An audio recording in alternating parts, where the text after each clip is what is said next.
Friends, நான் அஜித் குமார். இன்னைக்கு நான் காலையில் மதுரை மாட்டுத்தாவணியிலேருந்து மதுரை டிஸ்ட்ரிக்ட் கோர்ட்டுக்கு 2 வீலரில் வந்துட்டு இருந்தீங்க. இன்னைக்கு ஒரே பனிமூட்டமாக இருக்கடா. என்னடா இது? என்னது இது? திருவிளையாடல் சரஸ்வதி சபதம் படத்துல வர்ற மாதிரி ஒரே பனிமூட்டமா இருக்கு. அப்படின்னா சொர்க்கத்துக்கு வந்திருக்கமா? என்னைக்கும் இல்லாமல் கார்பரேஷனில் இன்றைக்கி கொசு மருந்து அடிச்சிட்டாங்களா அப்படின்னு சொல்லி நானும் ஒத்து பார்க்குறேன். ஒரு வண்டியிலேருந்து புகை வந்துகிட்டே இருக்குது. என்ன செய்வது?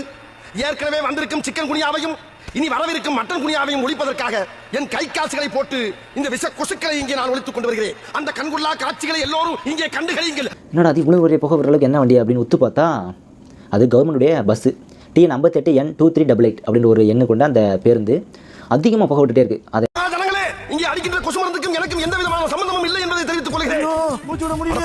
பண்ணாதீங்களா? டேய், உங்களை நம்பியெல்லாம் நான் கட்சியில் எடுத்து பாடுறா என்னைய. ஐயோ போலீஸ்! எல்லாருமே பார்க்குறாங்க. பார்த்துட்டு கிராஸ் பண்ணிட்டு அவங்க லைஃப்